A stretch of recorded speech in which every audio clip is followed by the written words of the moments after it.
నమస్తే welcome to Leo news. అప్పుడు hitech అన్నారు, ఇప్పుడు డీప్ టెక్ అంటున్నారు. ఉమ్మడి రాష్ట్ర సీఎంగా అప్పుడు ఐటీని తీసుకురావడం, హైటెక్ సిటీతో మరి ఆంధ్రప్రదేశ్ అప్పట్లో ఉమ్మడి ఆంధ్రప్రదేశ్ ఎంత అభివృద్ధి చెందిందో, ఎన్ని ఉద్యోగ కల్పనలు జరిగాయో మనందరికీ తెలిసిన విషయమే. మరి అదే చంద్రబాబు ఇప్పుడు డీప్ టెక్ అంటున్నారు. మరి ఈ డీప్ టెక్ ద్వారా ఎన్ని ఉద్యోగ అవకాశాలు వచ్చే అవకాశం ఉంది? అలాగే ఏపీని నాలెడ్జ్ హబ్గా తీర్చిదిద్దటమే మా ప్రభుత్వ లక్ష్యం అంటూనే 2047 విజన్తో ముందుకెళ్తాము అంటున్నారు. మరి ఈ విజన్ ఎలా ఉండబోతుంది? ఇలాంటి విషయాలు తెలుసుకుందాం. మనతో పాటు ఉన్నారు సీనియర్ జర్నలిస్ట్ టీవీ శ్రీనివాస్ గారు. నమస్కారం సార్. నమస్తే సార్. చంద్రబాబు గారు ఈరోజు జిఎఫ్ఎస్టీ సమావేశానికి వెళ్ళడం, అక్కడ డీప్ టెక్ గురించి మాట్లాడడం మనం చూసాము. అంటే ఎప్పుడైతే బాబు గారు అధికారంలోకి వచ్చారో అప్పటి నుంచి కూడా ఈ డీప్ టెక్ అనే వర్డ్ని బాగా యూజ్ చేస్తున్నారు. అండ్ ఏఐ అందరికీ తెలిసిన విషయమే, కానీ ఈ డీప్ టెక్ అంటే ఏంటి, అసలు ఇది ఎలా ఉండబోతుంది, మీరేం చెప్తారు? హైటెక్ అంటే గుర్తొచ్చేది చంద్రబాబు, హైటెక్ సిటీ. ఎందుకంటే అప్పుడు ఆ సైబరాబాద్ నిర్మాణంలో ఆయన పాత్ర, ఆయన ఏ విధంగా మైక్రోసాఫ్ట్ తీసుకొచ్చారు, ఆ మైక్రోసాఫ్ట్ వచ్చిన తర్వాత నీకు హైదరాబాద్ ఇన్ఫర్మేషన్ టెక్నాలజీ దిశ మారిపోయింది. దానికి ఆయన వేసిన బేస్. అప్పుడు రంగారెడ్డి జిల్లాలో కనీసం హై స్కూళ్ళు కూడా ఉండేవి కాదంట. అలాంటి హై స్కూళ్ళు కూడా లేనటువంటి రంగారెడ్డి జిల్లాలో నీకు 200 ఇంజనీరింగ్ కాలేజీలు పెట్టేశారు.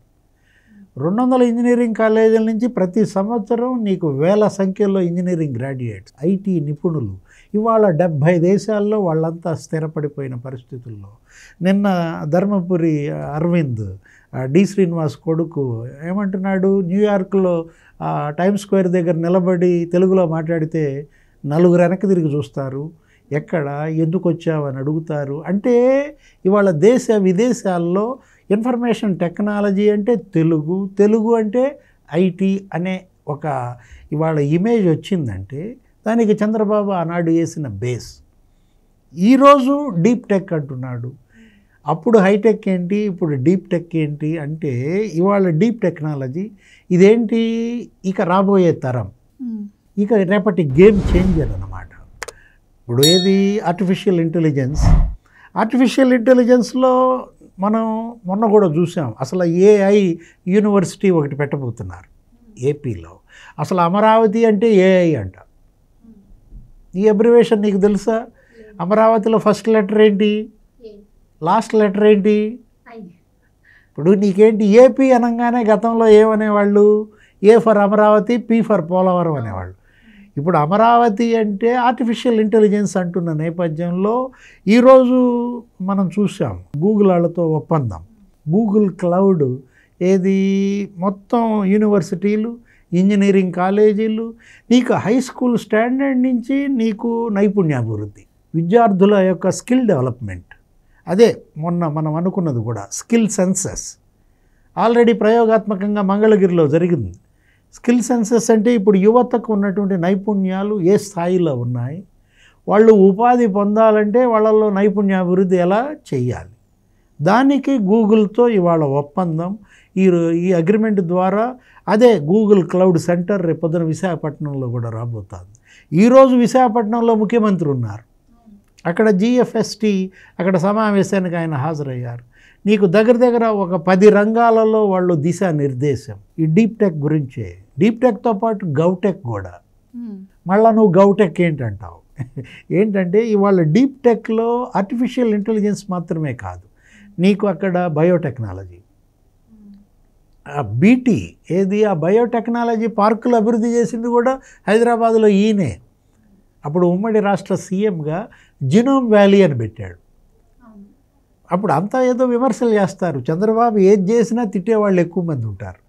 ఆయన ఏంటి, ఆయన పని ఆయన చేసుకుంటూ వెళ్ళిపోతుంటాడు తప్ప ఈ తిట్లు, ఈ శాపనార్థాలు, విమర్శలు పట్టించుకోడు, ముందుకు పోతానే ఉంటాడు అన్నమాట.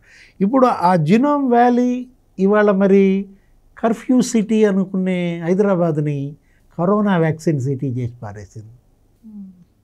ఒకప్పుడు కర్ఫ్యూ ఎక్కడ హైదరాబాద్లో అసలు నీకు బయటకు వచ్చేవాళ్ళు కాదు, నీకు ఒక నెల రోజులకి పాల ప్యాకెట్లు తెచ్చి ఇంట్లో పెట్టుకోవాలి, ఎప్పుడు కర్ఫ్యూ పెడతారో తెలియని పరిస్థితి, మతకల్లోలాల నగరంగా ఉండేది. అలాంటి సిటీని కరోనా వ్యాక్సిన్ సిటీ చేశారు. కారణం ఏంటి, అప్పుడు ఆ పెట్టిన జినోమ్ వ్యాలీలో అనేక లైఫ్ సైన్సెస్ కంపెనీలు, 70 దేశాలకి వ్యాక్సిన్ ఎగుమతి ఇక్కడి నుంచే. 15,000 మంది శాస్త్రవేత్తలు, నిపుణులు అక్కడ లైఫ్ సైన్సెస్ కంపెనీల్లో. అదే కదా విదేశ మారక ద్రవ్యం. ఇవాళ ఏంటి, నీకు ఒక ఇన్ఫర్మేషన్ టెక్నాలజీలోనే 9 లక్షల మంది నీకు అక్కడ ఉద్యోగాలు. ఇక్కడ బయోటెక్నాలజీ ఇదంతా డీప్ టెక్ కిందకే వస్తుంది. రోబోటిక్స్ అది కూడా డీప్ టెక్ కిందకే వస్తుందన్నమాట. ఇవాళ క్వాంటమ్ కంప్యూటింగ్, ఈ డేటా అనాలిసిస్, ఇప్పుడు డేటా అనాలిటిక్స్ నీకు దానికి బాగా డిమాండ్ పెరిగింది. ఇప్పుడు పిల్లలంతా కూడా ఆ కోర్సే ఎక్కువ తీసుకుంటున్న నేపథ్యంలో నీకు ఇవన్నీ కూడా డీప్ టెక్ కిందకు వస్తాయన్నమాట. ఈ డీప్ టెక్నాలజీని మన యువత అందిపుచ్చుకోవాలి. అప్పుడు ఎలా అయితే హైటెక్ని ఎలా అందిపుచ్చుకున్నారో ఇప్పుడు డీప్ టెక్ అనేది గేమ్ చేంజర్ అన్నమాట. ఇప్పుడు మనం చూసాం డ్రోన్ ఫెస్టివల్ మొన్న జరిపారు ఇక్కడ అమరావతిలో. మొత్తం అనేక వేల డ్రోన్స్ తీసుకొచ్చి అక్కడ ప్రదర్శన పెట్టడం కానీ, అసలు డ్రోన్ సిటీగా అమరావతిని చేయటం కానీ, నీకు కర్నూలులో ఒక డ్రోన్ హబ్ కూడా పెడుతున్నారు. అంటే ఆ డ్రోన్స్ ద్వారా నీకు ఉపాధి, ఆ డ్రోన్ పైలట్స్ అంటారు వాళ్ళేంటి, వాళ్ళ డ్రోన్స్ ద్వారా నీకు అటు వ్యవసాయంలో ఇప్పుడు డ్రోన్స్ ద్వారానే కదా గంజా ఎక్కడ పండిస్తున్నారని కూడా తెలుస్తుంది. ఏది ఇప్పుడు ఈ మాఫియా నడిచేయటానికి కూడా నీకు డ్రోన్స్. ఇప్పుడు మావోయిస్టులు అక్కడ కదలికలు ఆ ఏజెన్సీ ఏరియాలో నీకు ఏఓబి బోర్డర్ అంటారు, ఆంధ్ర ఒరిస్సా బోర్డర్లోనే ఈ గంజాయి సాగు, ఈ డ్రగ్స్. అంటే ఎక్కడైతే మనం వెళ్ళలేని పరిస్థితుల్లో ఉంటామో అక్కడికి డ్రోన్ ద్వారా పంపించడం, అక్కడ ఏం జరుగుతుందో తెలుసుకోవటం. అటు మంచికి ఇవాళ ప్రోత్సాహం, ఇటు ఇవాళ మెడికల్ ఫీల్డ్ ఉంది, హెల్త్. ఎందుకంటే నీకు ఆ మెడికల్ అండ్ హెల్త్ అనేది ఇవాళ బాగా ఖరీదైపోయిన పరిస్థితుల్లో ప్రజలు ఇవాళ అటు వైద్యం చేయించుకోలేకపోతున్నారు, ఇటు టెస్టింగ్లకి అనేక జేబులకు చిల్లు పడుతున్నటువంటి నేపథ్యంలో ఏం జరగాల, ఇవాళ చీప్ మెడిసిన్ రావాలి. ఏది ఈ వైద్య ఆరోగ్యంలో ఖర్చు తగ్గించాలా, ఆ దిశగా నీకు టెక్నాలజీ దోహదపడాలా. ఇప్పుడు పౌర సేవలు ఏది నీకు వాట్సాప్ ద్వారా నీకు పౌర సేవలు అందిస్తున్నారు ఆంధ్రప్రదేశ్ ప్రభుత్వం. అక్కడ కూడా ఒక ఒప్పందం చేసుకుంది.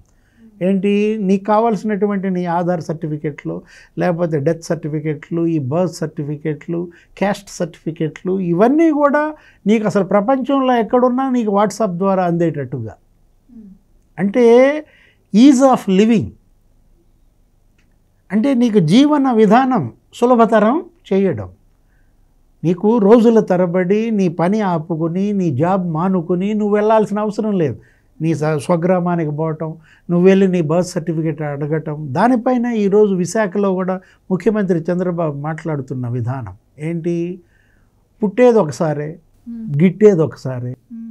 నువ్వెప్పుడు పుట్టావో డేట్ ఆఫ్ బర్త్ ఇవ్వడానికి, నువ్వు ఎప్పుడు చనిపోయావో నీ కుటుంబ సభ్యులకు డెత్ సర్టిఫికేట్ ఇవ్వడానికి ఇంత వేధింపులు అవసరమా? వాళ్ళని ఇంతగా క్షోభ పెడతారా ఏంటి? ఈ సేవకు పోవటం, అక్కడ ఏదో 200 రూపాయలు కట్టడం, మళ్ళీ వాళ్ళ నుంచి అక్కడికి పోవటం, మళ్ళీ ఈ సేవలో అది రావడం, అది తీసుకోవటం, ఒక 3 రోజులు వృధా ప్రయాస. అతని పని మానుకొని నీ ఊరొచ్చి ఇటు ఈ ట్రాన్స్పోర్టు, ఈ ఛార్జీలు అవసరమా? అందుకే ఇవాళ ఏంటి, is of living. Caste certificate కావాలన్నా ఏదైనా ఎక్కడున్నా నీకు నువ్వు అడిగిన వెంటనే ఆ నెట్లోకి వెళ్ళడం, నువ్వు అది పొందడం. ఇట్లా మొత్తం ప్రభుత్వ శాఖలన్నిటినీ కూడా దీనికి అనుసంధానం చేయటం.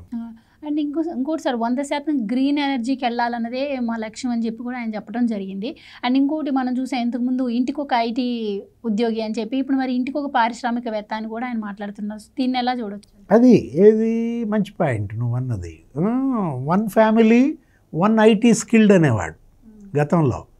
ప్రతి ఇంటికి ఒక ఐటీ నిపుణుడు ఉండాలి అని ఆయన ఉమ్మడి రాష్ట్ర సీఎంగా చెప్పిన ఆ విజన్ ఏది చంద్రబాబుకి అదే అనేది 25 ఏళ్ల ముందు ఆలోచిస్తాడనేది ఇప్పుడు అది సాధ్యమైంది. ఇవాళ కళ్ళ ముందు ఉన్నది. ప్రతి ఇంట్లో ఐటీ నిపుణుడు ఉన్నాడు.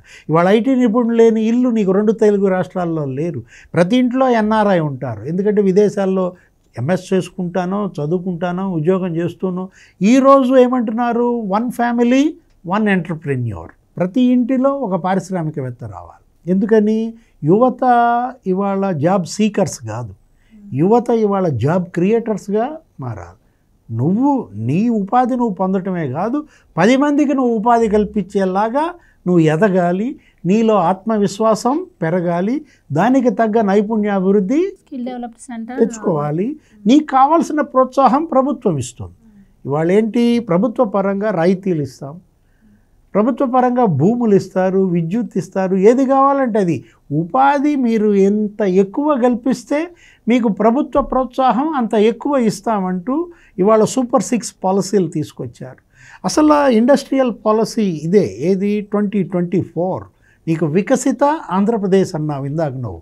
ఏది స్వర్ణాంధ్రప్రదేశ్ విజన్ 2047 ఏంటి 2047 2047 నాటికి ఆంధ్రప్రదేశ్ ఇవాళ $2.3 బిలియన్ ఎకానమీగా మారాలి.